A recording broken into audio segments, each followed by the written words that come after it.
Okay, I think we might be live.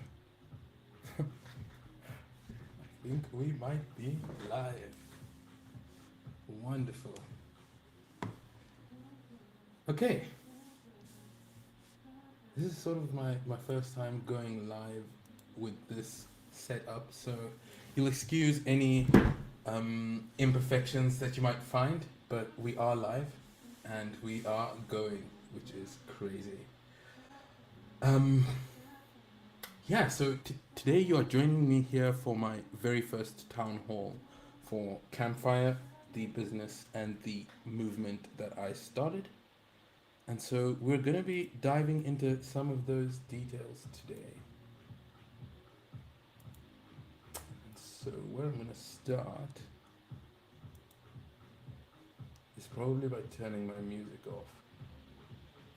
But before we get there, let's just get that going.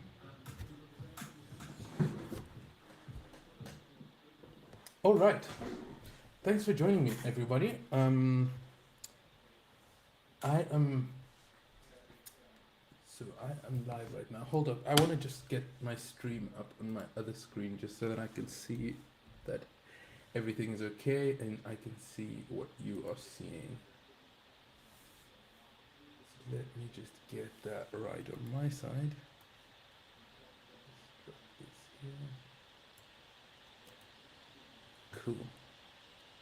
Then I can go into present mode.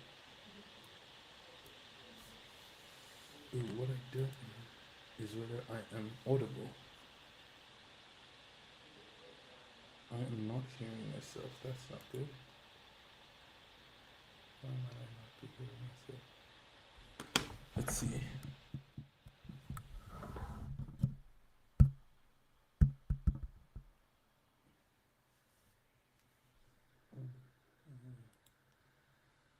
Let us see now.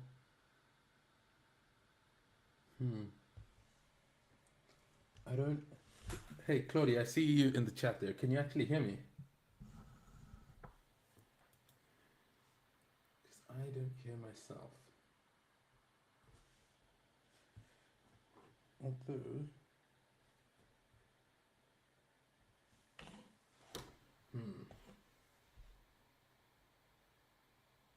Oh, wonderful. Okay, cool.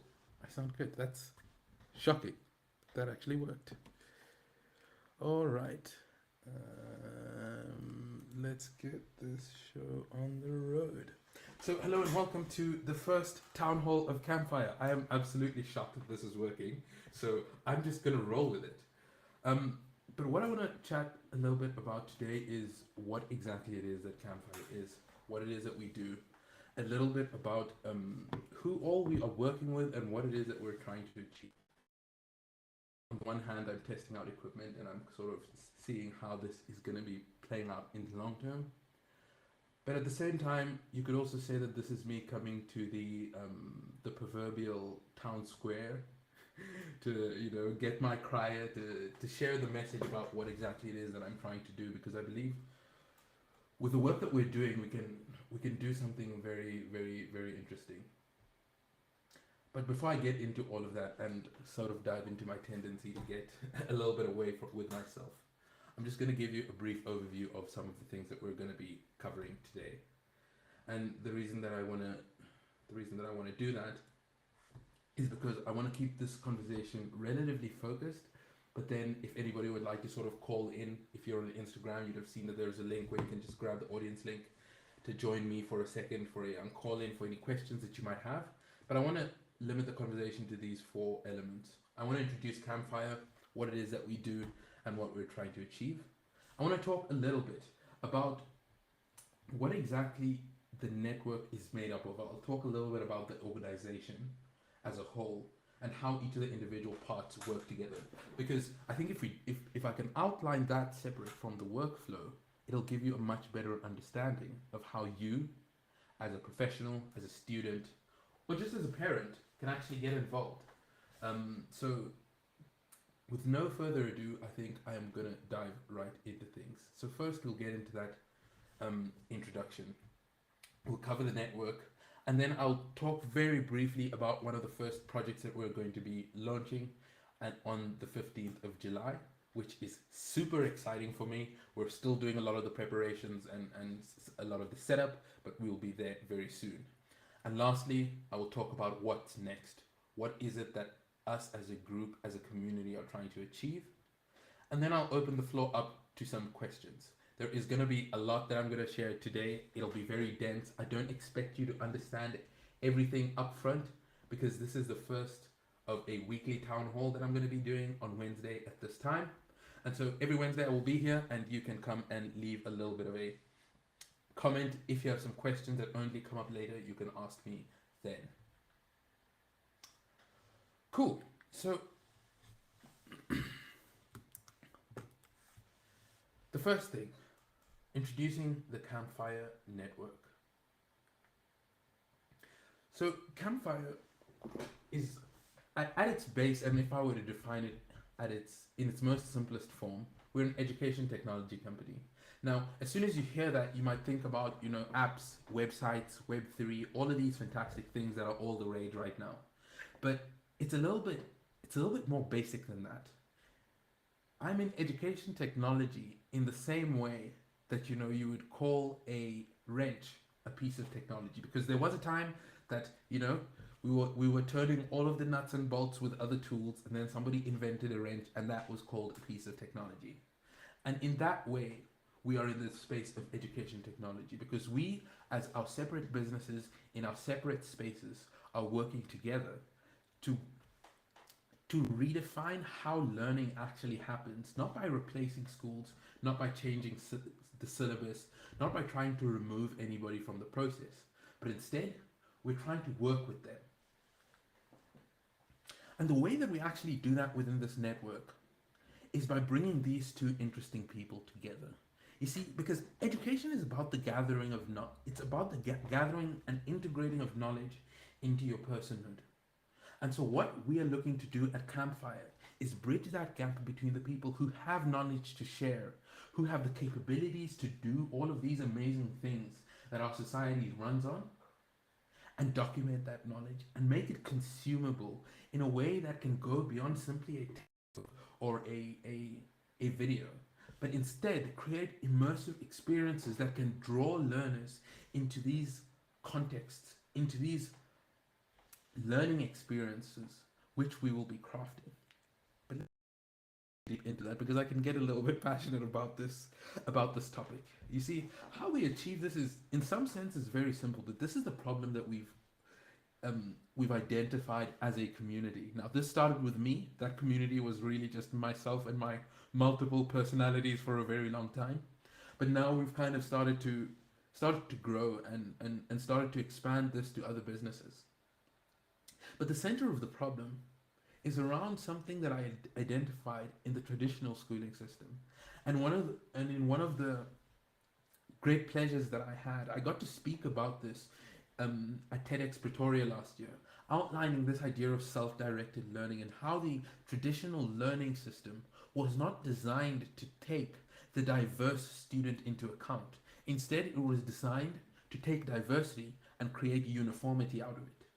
And so what I'm proposing is a new methodology that we can use to support existing education systems, existing systems of learning, that will change them in a way that will enable them to engage with a diverse audience base, and that diversity will become one of its key strengths. And how we aim to do that is, in some senses, is quite simple. And it's by creating craft-based learning experiences. And these are learning experiences that are focused around learning by doing. An experience that is not a book where you're simply on the sidelines. It is not a lecture room where somebody is giving you their second-hand knowledge. Instead, it is an experience where you are practicing the craft that you are trying to pick up. But you also have the protection and the structure of having a practicing mentor watch over you through that process. And for us to actually achieve this, we need three moving parts, or three communities, or you could almost think about it as three users within this ecosystem, for us to be able to achieve this very effectively. And so how we're going to do that is by looking at each one, at what they need, and by what this network actually provides to them. So, the first is that of the public, the people who are generally in society and at that specific point in time are not affiliated to any business or to any learning community. And these are the people who pay for school fees. These are the managers who pay for training for their employees. These are people who, although they may have different kinds of jobs, they in their own interest have got their they in themselves have got a personal interest in some kind of education experience. And so why this type of person is relevant, and they're the blue one that we see in the top right, is because they have capital, they have resources, they have things that they are able to invest, which they would like to be able to see passed on to other people. And so how are we going to serve this specific demographic is by creating an experience where you can create what we call a quest, which is what our first product is going to be. And in this quest, you define an education experience that you would like to create. And based off of this, we within the CampFire network will source the next community, which is the professional, a person who has the knowledge and that can serve this educational need within either an existing learning community or one that doesn't exist yet. And this brings us to our third and final user within the ecosystem. And these are the people who must go through the learning experience, paid for by the investor, brought to the table by this knowledge creator, and served in these immersive learning experiences through the CampFire quests. And by this, these three people at the table can come together to create a system that not only empowers education, but is also doing so in a profitable manner for each person at the table, even the students learning. Now, that sounds like a very big thing to promise. And for that reason, I'm not going to go any further into it. Instead, I'm going to tell you a little bit about how we're structuring this network and how this network is going to collaborate together to bring about this full cycle learning experience that serves each of those markets. And it's a very interesting process, and it's almost a process that I went through when I was eventually learning how to become a software designer. For those of you who are listening or catching me for the first time, you might not know this, but I've been a software designer for almost a decade now. I'd say it's about 8.5 years. And I'm going to be writing an interesting article this afternoon exactly about that. And it's almost like a letter to myself. And in this letter, I'm going to explore the very beginning of my design career and some of the biggest lessons I've learned right up until now, which is in some sense the end of my design career and the beginning of my entrepreneurship journey.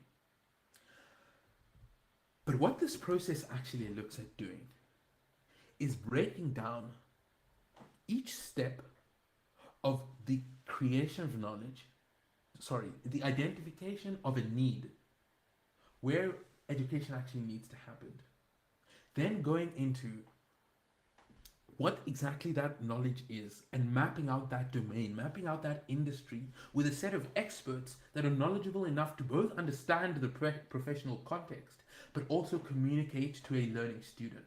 And we as the CampFire network will engage with these people, and specifically these professionals who have the knowledge and the know-how to create an immersive learning experience using a case study method that allows a person to engage and to participate while learning and while also practicing and generating revenue to understand how the underlying business models work that support that industry. And so then what you will come out with after that process of working with a professional is you'll come out with a case study, somewhat of a story that identifies how a company introduces a client, engages with its client's problems, comes to a solution and sells that solution to its client. And that is what the learning experience is. But because we know that this is not something that you can just sort of, write one day and fly by night, we are also looking at how we certify this without getting into the details of governmental certification processes. And how we're looking at achieving that is by creating what we're calling an educator immersion program. And it's a program where lecturers where teachers, where researchers, where the people on the cutting edge of this given industry can come and engage with this information and engage with this knowledge and become a stakeholder in its development and its generation, and also become a part owner. And in doing so, bring their credibility, bring their institution's knowledge as a rubber stamp with which to use this learning material so that we can then take it to its fifth and final stage. And that stage is in supporting decentralized learning communities, from learning institutions like universities and colleges to a group of friends who are interested in picking up a new skill. Each of these are a community that needs service, and it is only in an education system that can serve both equally that we can actually come to this new vision of a future where every single person in the education process is both participating and profiting. And so the way that we actually achieve this is by breaking the network down into 4 distinct collectives. And these collectives are Spark, our technology arm, and these are a group of businesses that play a different role within the product development process, starting now specifically with software products and then moving on into hardware. Taking businesses that play a part in each one of those roles and creating these learning experiences and real projects where students, where apprentices, where these people who are learning can get practical experience while watching a professional at work. And from there, Spark will develop the technology that will support our learning experiences, which will take us to our second important pillar, and that is Story. And Story is our content collective, which we will dive into just now. We will go into each one of these step by step and how they play into the ecosystem. But together, Spark, Story, Circle, and Council collaborate to create this unified learning experience. And so it brings us first to Spark. And Spark leverages technology to bring learning material to life. And what that actually means is using the technology in its most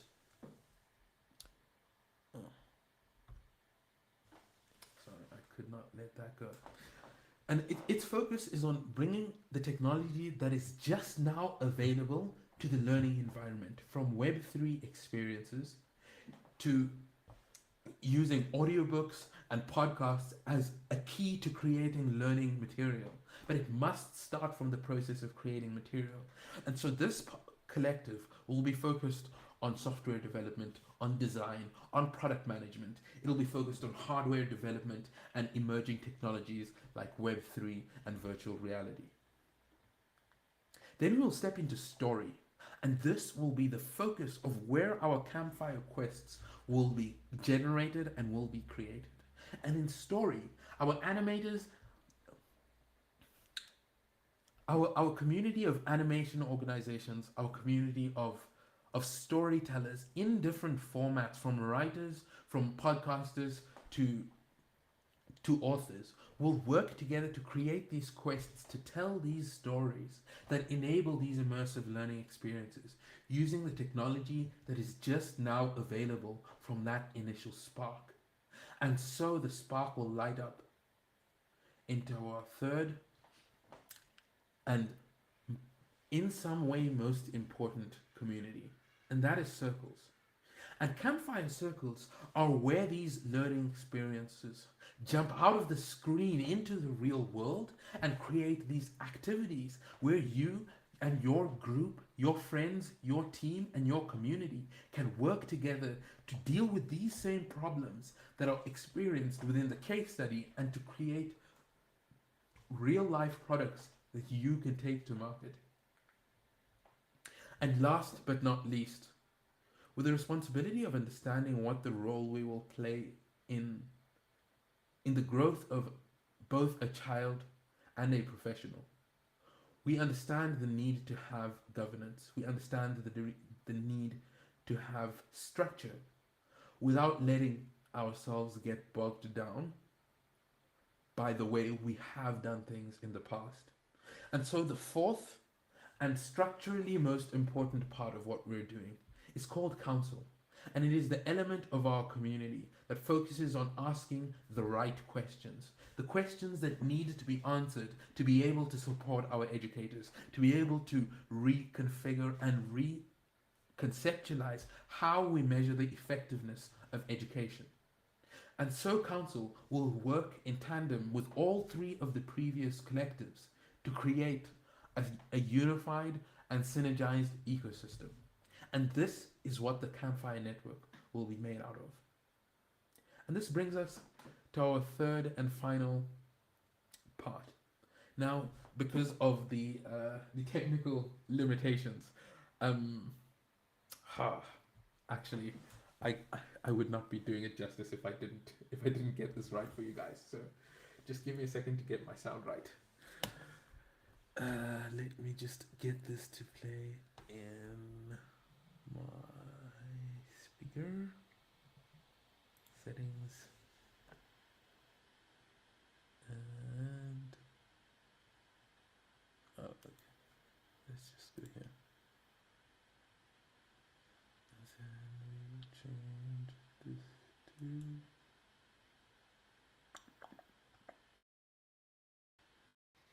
No, we're not on Bluetooth, we're on sound.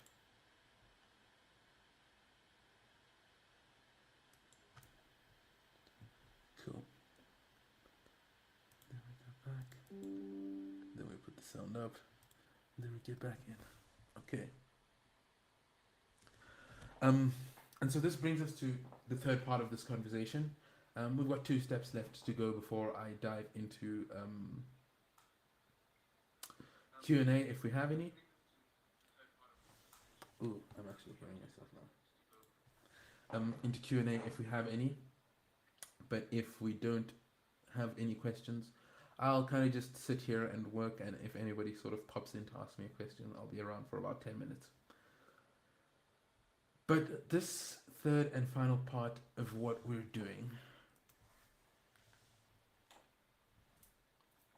is work that we've been doing in the Story Collective with Visual Jutsu, one of our partners, and the 3D and animation studio, and obviously they have been absolutely killing it. Now, this that I'm going to be showing you is quite old, so things have already advanced and developed a lot further than what you're going to be seeing, but I think it'll give you a little bit of an idea of what we're trying to achieve with these experiences.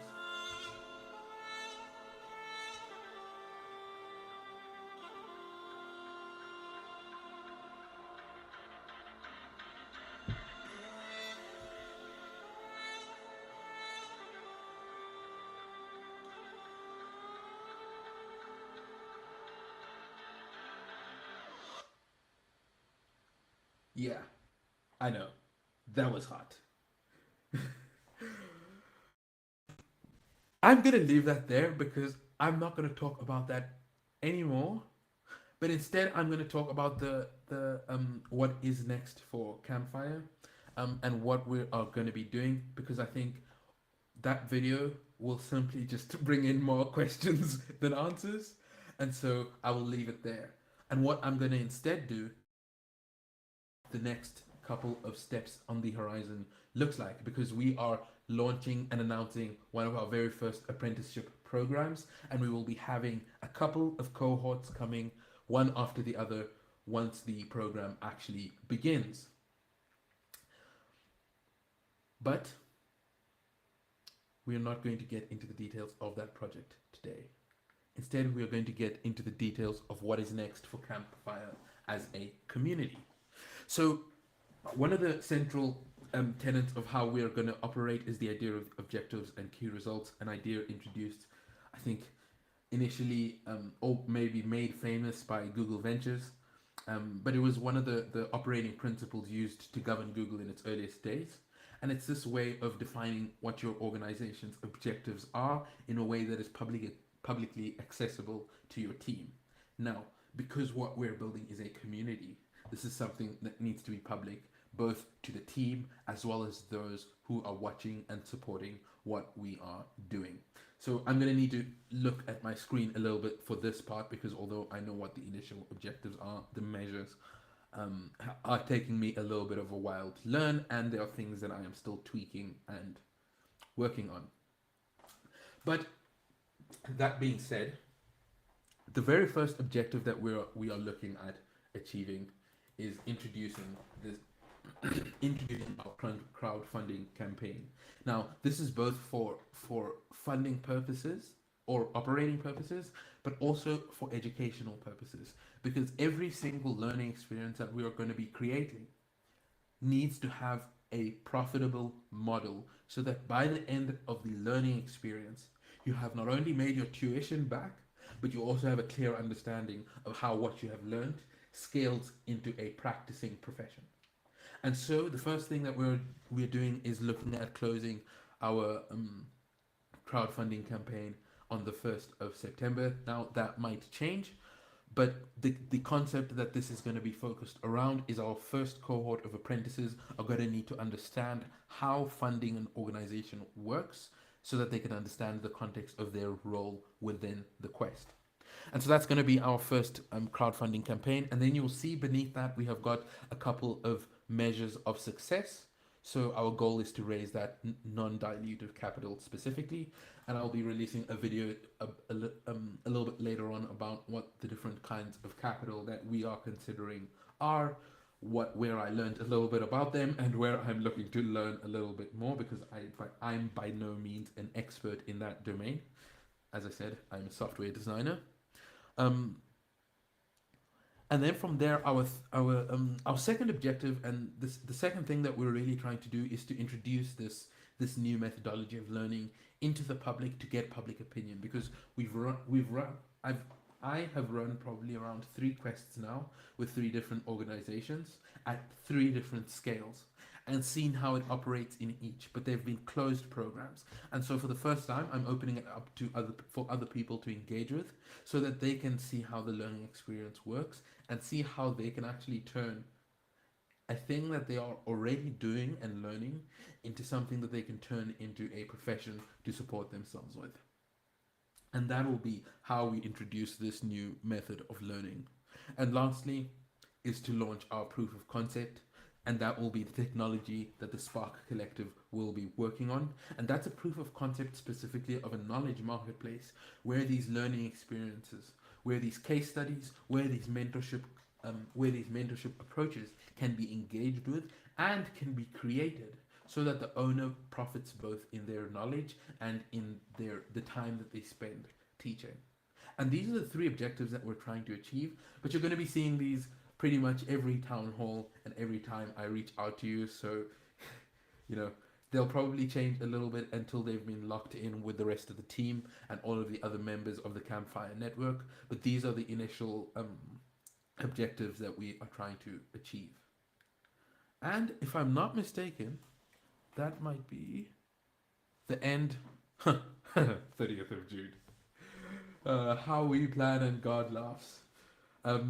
So launch is not the 30th of June, but rather it's going to be the 15th of July. And that is when our first apprenticeship program will be kicking off. And I will be walking through this process with you as I'm setting up the relationship with the learning institutions, as we are running this first round of apprentices, and as we are opening it up to larger communities slowly and surely. And it's going to be an interesting experience. There is going to be a lot happening. For those of you around me and that have been, with me in this process until now, you will know that there is a lot going on, and I am making sense of it as I'm going.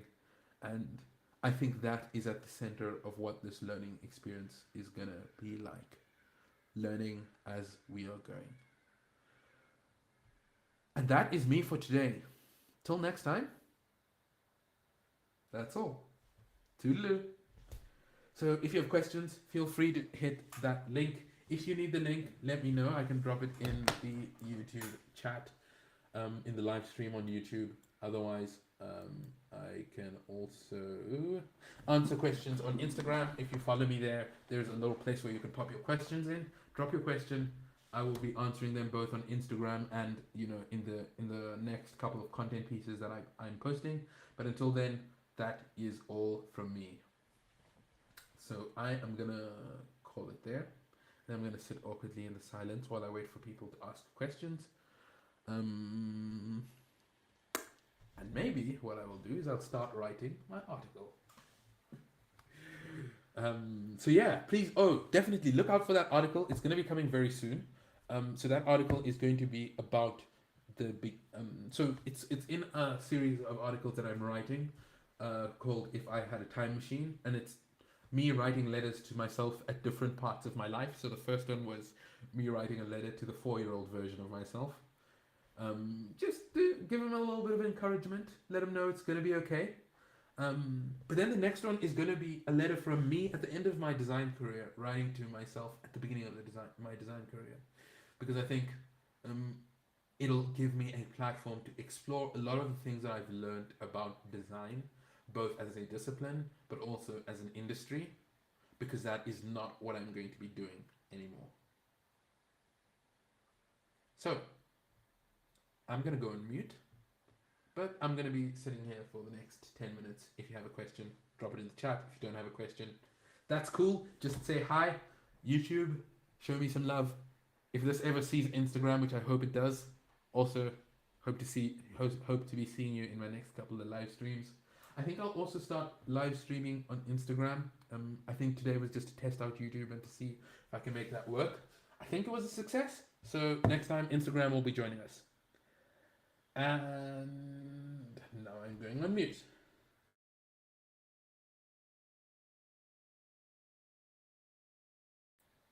Ooh, actually, while I'm busy here, I'm going to show you guys a little bit about how my setup works, because it's actually super crazy. So you'll see. Let me just turn auto director off. So I'm using a platform called Mevo Multicam. Mevo creates these really cool webcams, which I'm going to show you just now.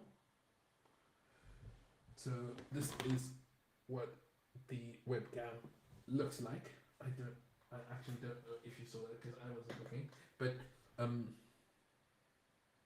that's what the webcam looks like. Let me stop sharing my screen. That's what the webcam looks like, and that's also what the interface. So you saw now what the interface looks like that I am seeing, and so it's got like auto director. It can connect multiple different webcams, and then you can also live stream to a device, like to a laptop, or you can live stream straight from your phone, which is crazy. I haven't tested that out very much yet, but it's also pretty cool. Yeah, I'm gonna be playing around with a lot more of my other gear. I've also got like a action camera that kind of like does movement tracking. So I'll also be walking through. I'll probably be starting up a little bit of at least a limited YouTube channel. I mean a YouTube series, just walking through some of the gear that I have, how it works, why I chose it, why I think it's good for you to use, and so on. Because I haven't gotten any questions so far. I'm going to be ending the stream now, and I will see you next time. Next week, same time, 1 o'clock, Wednesday. Book your lunchtime if you are one of the working. If you are one of the employed people. I'd recommend booking, a lunch break. Come join me one of these days, and just sit in and watch, ask questions, or even just open up YouTube and hear what I have to say. But if you aren't one of those people, next time reach out. I can send you a direct link to come and be on the live stream with me from wherever you are, or I can send you the audience link to just send a single question, and then you can be on your merry way. But I'm rambling now, so I'm going to end it there. Cheers and thank you.